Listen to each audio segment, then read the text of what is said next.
अच्छा, last class में हम लोगों ने देखा कि भाई सोल ट्रेडर क्या है, सोल ट्रेडर क्या काम करता है, किस तरह काम करता है। सोल ट्रेडर की जब हम ट्रीटमेंट करते हैं तो वो हम लोग किस तरह निकाल देंगे भाई, उसकी ट्रीटमेंट क्या क्या है, किस तरह हम लोग करते हैं। पहले हम बनाते हैं इनकम स्टेटमेंट, जिसके अंदर से हम लोग सेल्स में से कॉस्ट माइनस करते हैं। उसके बाद हम लोग जो अदर इनकम हमारी है उसको ऐड करके अपने सारे एक्सपेंसेस को जब माइनस करते हैं तो हमारे पास आ जाता है प्रॉफिट फॉर द ईयर। सही, एक चीज़ तो यही हो गई। इसके बाद हम लोग ने बनाई स्टेटमेंट ऑफ फाइनेंशियल पोजीशन। क्यों बनाई? ताकि हमें ये जो फॉर्मूला है asset is equal to capital plus liability, ये हम प्रूव कर सकें। अब एक चीज़, इनकम स्टेटमेंट हम बनाते हैं फॉर द ईयर एंडेड, यानी कि इस साल की बात इस साल ही होगी, अगले साल नहीं जाएगी। लेकिन SOFP बनाते हैं हम फॉर द ईयर, यानी कि अब तक जो कुछ हुआ वो सब रिकॉर्ड होगा। कितनी इन्वेंट्री आई, कितनी हमारे पास कैश है, कितने हमारे मोटर व्हीकल की, हमारे नॉन करंट एसेट्स वगैरह की वैल्यू है, XYZ जो कुछ भी है, कितना कैपिटल बिजनेस के पास है अब तक, कितनी ड्राइंग्स हो चुकी हैं, वो सब हम रिकॉर्ड करेंगे।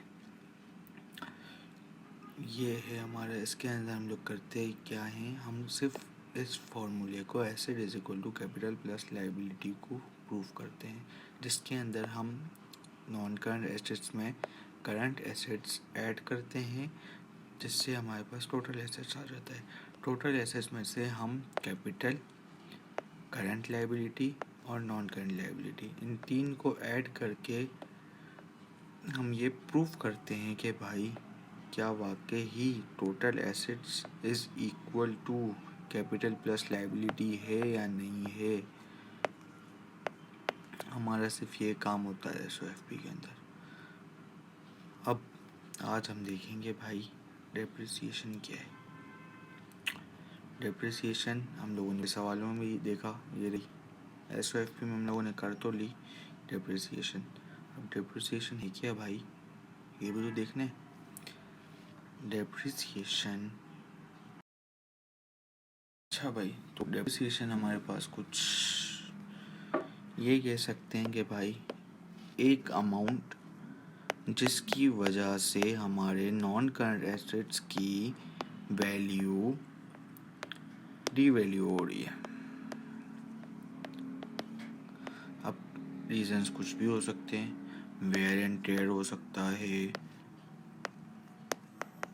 ऑब्सोलेंस हो सकता है, टेक्नोलॉजिकल एडवांसमेंट हो सकती है, XYZ कुछ भी रीज़न हो सकता है।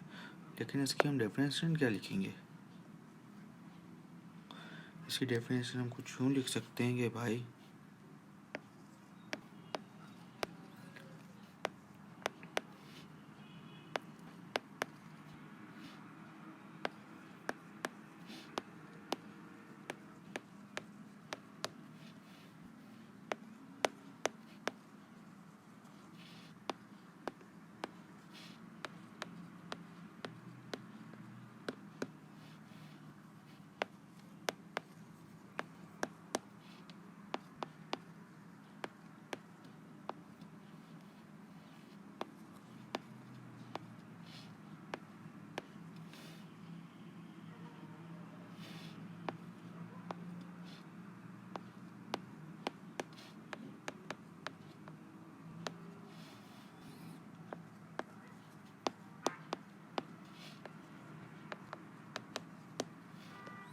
क्या डेफिनेशन है भाई?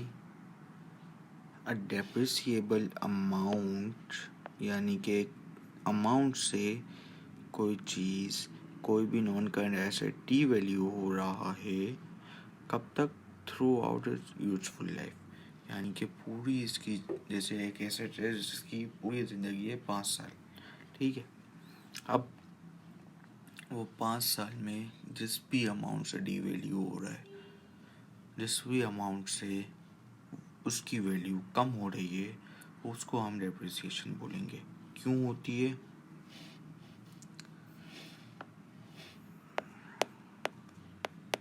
दिस occurs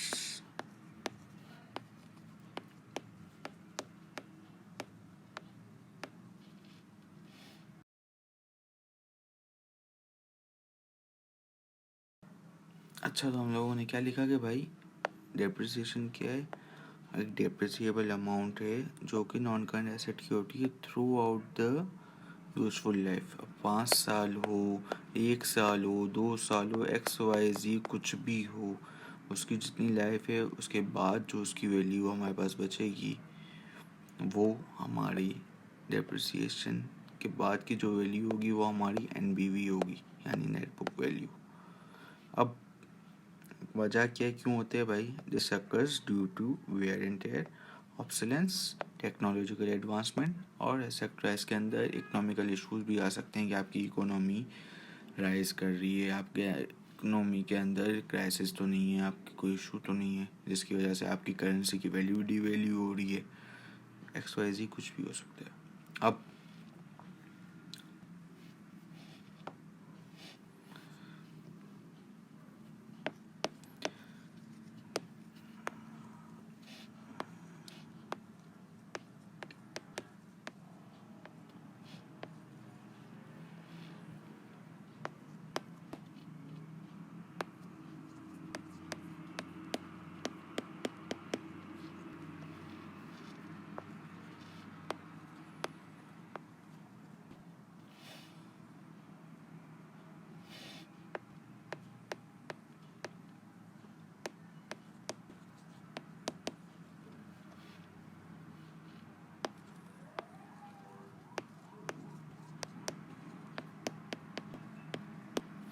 हमारे पास 3 वेज हैं, 3 मेथड हैं जिसके थ्रू हम आइडेंटिफाई कर सकते हैं और कैलकुलेट कर सकते हैं डेप्रिसिएशन के अमाउंट को। क्या है, कौन कौन से मेथड हैं?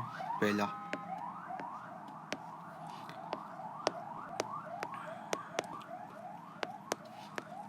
Straight line method. ठीक है, इसको हम SLM भी बोलते हैं। सही। दूसरा हमारे पास है रिड्यूसिंग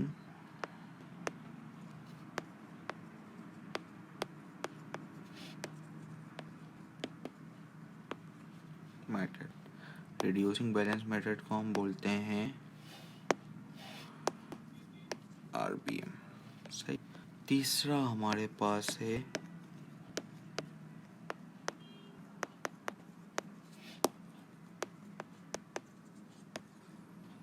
रिवैल्यूएशन मेथड।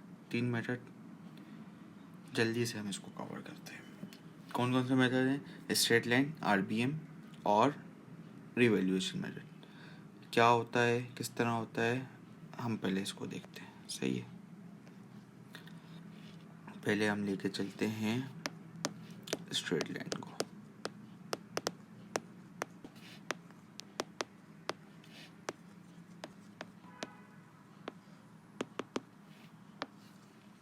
ठीक है, स्ट्रेट लाइन का पहले फॉर्मूला देख लो। फॉर्मूला क्या है? कॉस्ट माइनस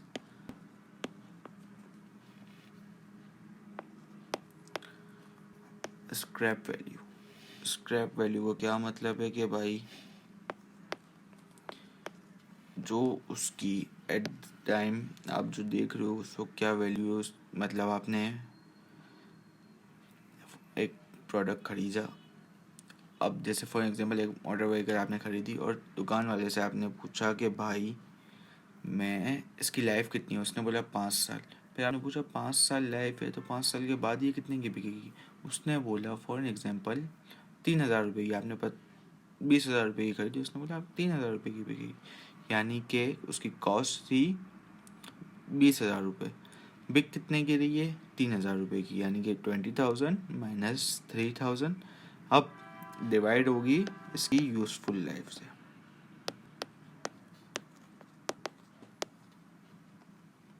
सही। या फिर इसके अंदर आपके पास दूसरा जो तरीका आपको मिल जाता है ना, वो आपके पास बहुत आसान है। अगर आपके पास परसेंटेज दी हुई है, सीधा सीधा आप लगाओ कॉस्ट पे डेप्रिसिएशन की परसेंटेज।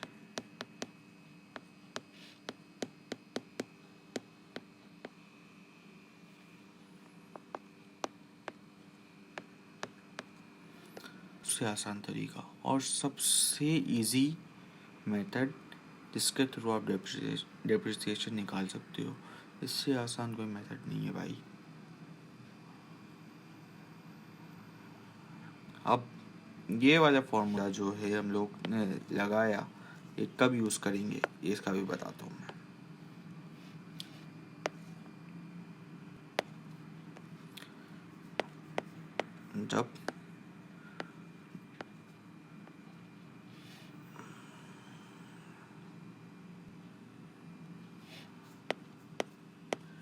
जब डेप्रिसिएशन की परसेंटेज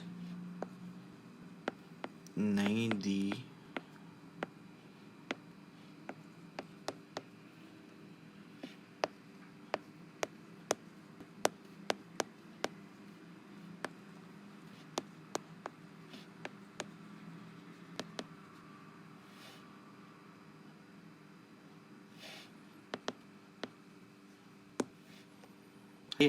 जब डेप्रिसिएशन की परसेंटेज नहीं दी हुई है तब हम इस फॉर्मूले को यूज़ करेंगे।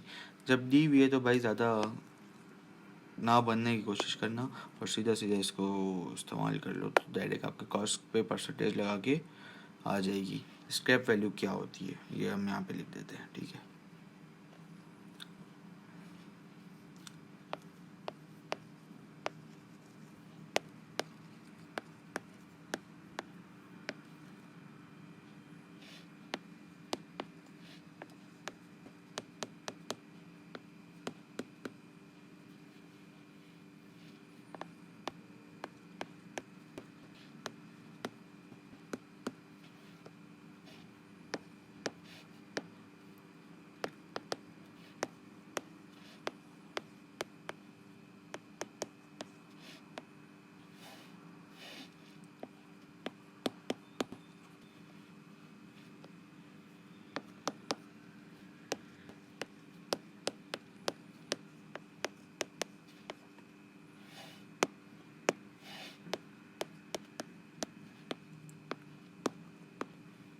ठीक है भाई, ये स्क्रैप वैल्यू है।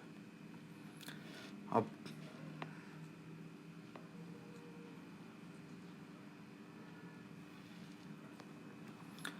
ये तो हो गया स्ट्रेट लाइन मेथड, आसान तरीका। और वाकई ही आसान तरीका, सबसे इजी मेथड जो है डेप्रिसिएशन का वो ये है। इसके बाद दूसरा रिड्यूसिंग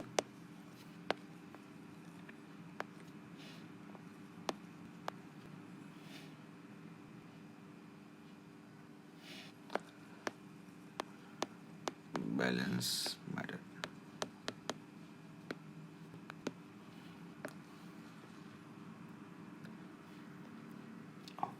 ये भी आसान ही है, लेकिन अगर आपकी डेप्रिसिएशन की वैल्यू दी हुई हो तो आसान है भाई।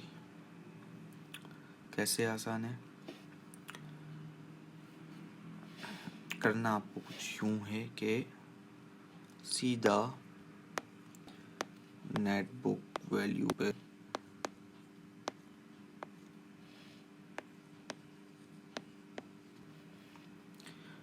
पे लगा दो डेप्रिसिएशन की परसेंटेज।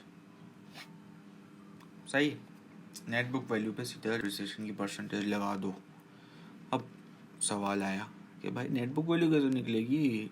अपन ने पीछे ये कर लिया कि यहाँ SOFP के अंदर हम लोगों ने नेट बुक वैल्यू डाल तो दी, यहाँ पे हम लोगों ने बता भी दिया कि नेट बुक वैल्यू यानी कि कॉस्ट में से एक्यूमुलेटेड डेप्रिसिएशन माइनस होगी तो नेट बुक वैल्यू आ जाएगी। तो भाई यही फार्मूला है, इसी तरह निकलती है नेट बुक वैल्यू, और कोई फार्मूला नहीं है इसका। NBV net book value is equal to cost minus accumulated depreciation।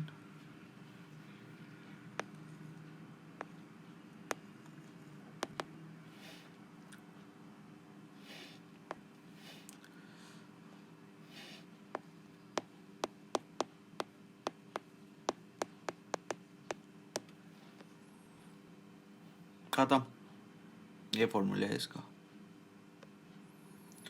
Net book value निकालने का क्या फॉर्मूला है? कॉस्ट में से accumulated depreciation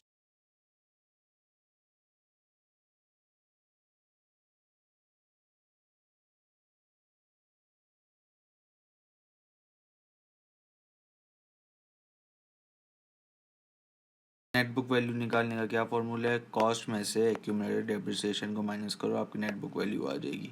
net book value आ गई, आपको परसेंटेज दी हुई होगी डेप्रिसिएशन की इतनी है, नेट बुक वैल्यू पे परसेंटेज लगाओ, आंसर आ गया आपका रिड्यूसिंग बैलेंस मेथड से। क्या आंसर आया कि आपकी इस ईयर की डेप्रिसिएशन क्या है। खत्म। इसके बाद तीसरा आसान है।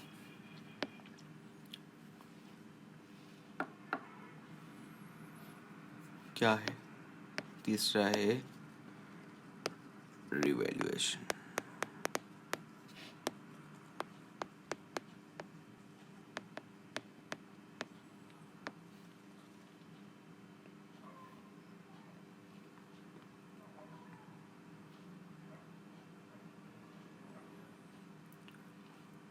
ज़्यादा कुछ नहीं है, लेकिन जो है वो इम्पोर्टेंट है। अब भाई इसको करना किस तरह है? कुछ भी नहीं है, मेथड समझ आ जाए तो बहुत बड़ी चीज़ है, नहीं समझ आए तो समझना पड़ेगा भाई, और कोई तरीका नहीं है। खैर, क्या मैटर है? मैटर इसका कुछ यूँ है कि ओपनिंग बैलेंस जो आ रहा है आपका नॉन करंट एसेट का at the time of purchase, opening balance of NCA यानी non current assets plus purchase of non current assets.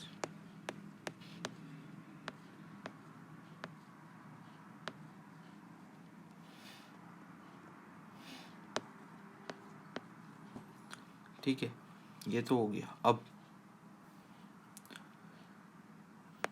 Minus disposal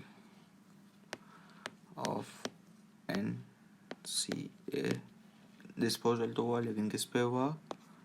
net book value पे, NBV minus closing balance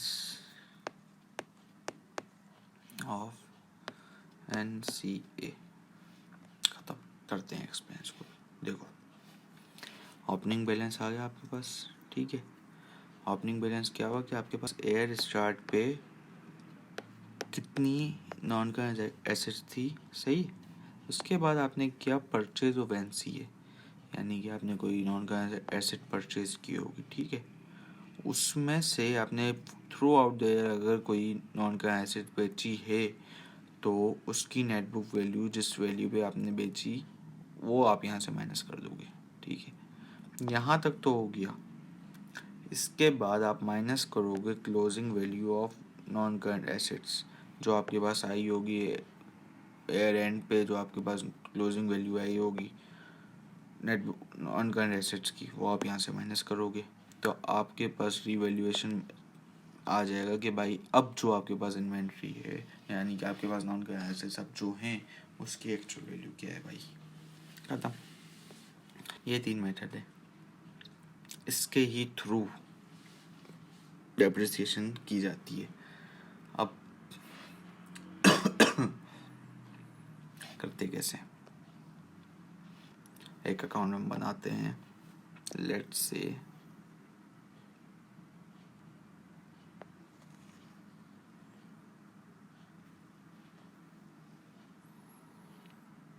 assets का account बनाओ। किस पे बनेगा assets का account? Cost पे, ठीक है।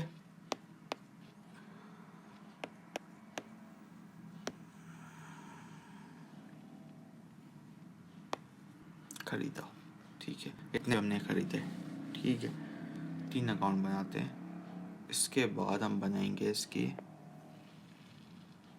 पहले हम टी अकाउंट बना देते हैं, फिर इसके बाद अपन कैलकुलेशन वगैरह सारी चीज़ें करते हैं एक्सप्लेन, सही। इसके बाद हम बनाएंगे प्रोविज़न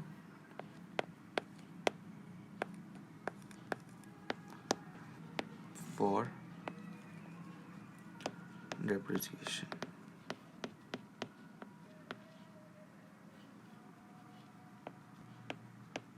ठीक है।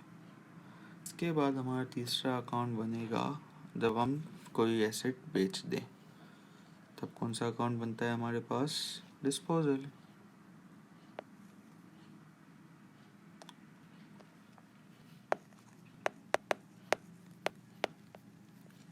ठीक है, 3 अकाउंट है हमारे। अब एसेट का ओपनिंग बैलेंस जाता है हमेशा डेबिट साइड पे, अगर पॉजिटिव है तो। ठीक है, हमने कोई एसेट खरीदा यानी परचेज हुई, ऐड हुआ यानी कि परचेज। ठीक है, तो ये भी हमारा जाएगा डेबिट साइड पे। कोई एसेट हमने बेच दिया तो वो जाएगा यहाँ।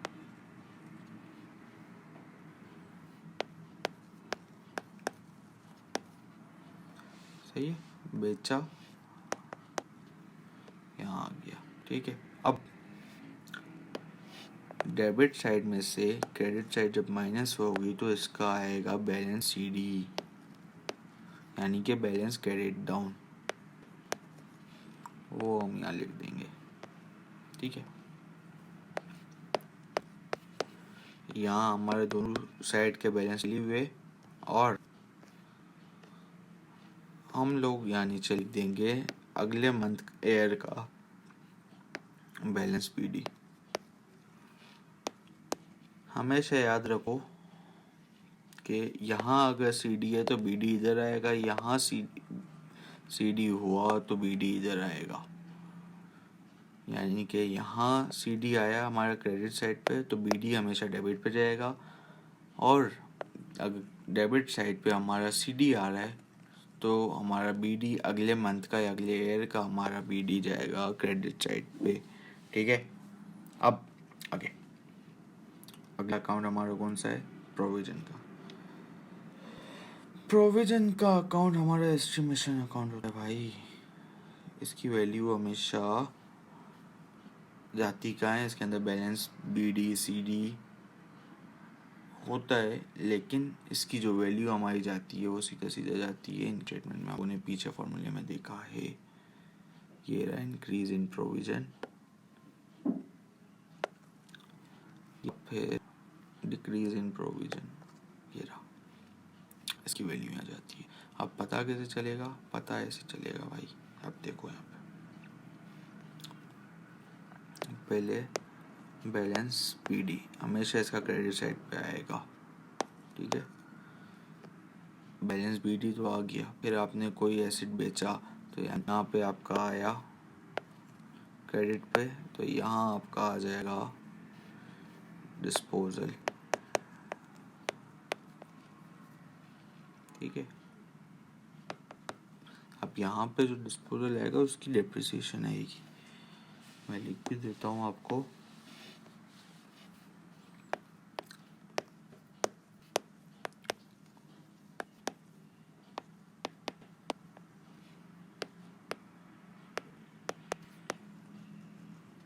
ठीक है, जो एसेट बेचा उसकी डेप्रिसिएशन खत्म।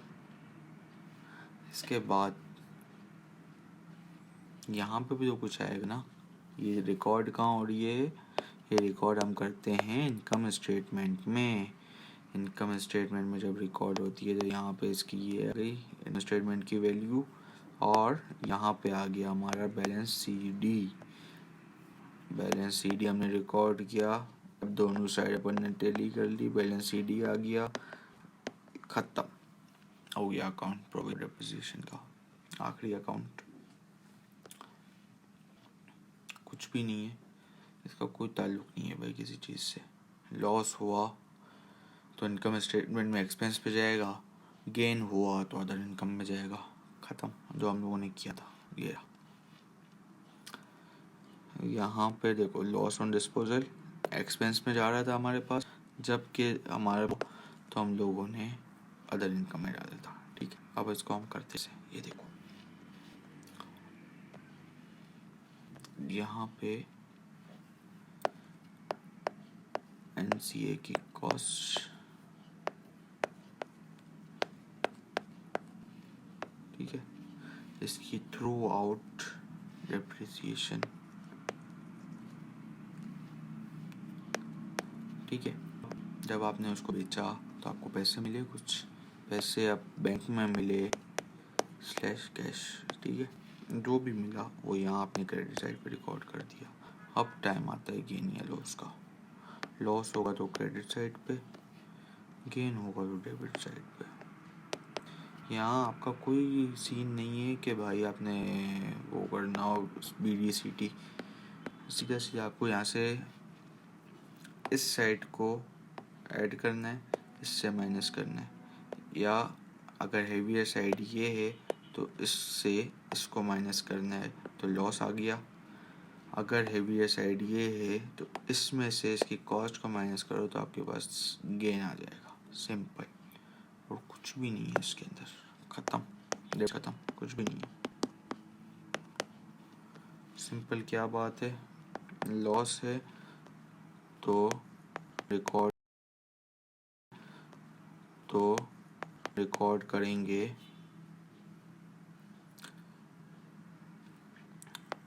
इनकम स्टेटमेंट में एक्सपेंस के तौर पे, सही है। अगर गेन है तो ये इनकम स्टेटमेंट में रिकॉर्ड होगा हमारे पास अदर इनकम में, ठीक है, खत्म, कुछ भी नहीं है।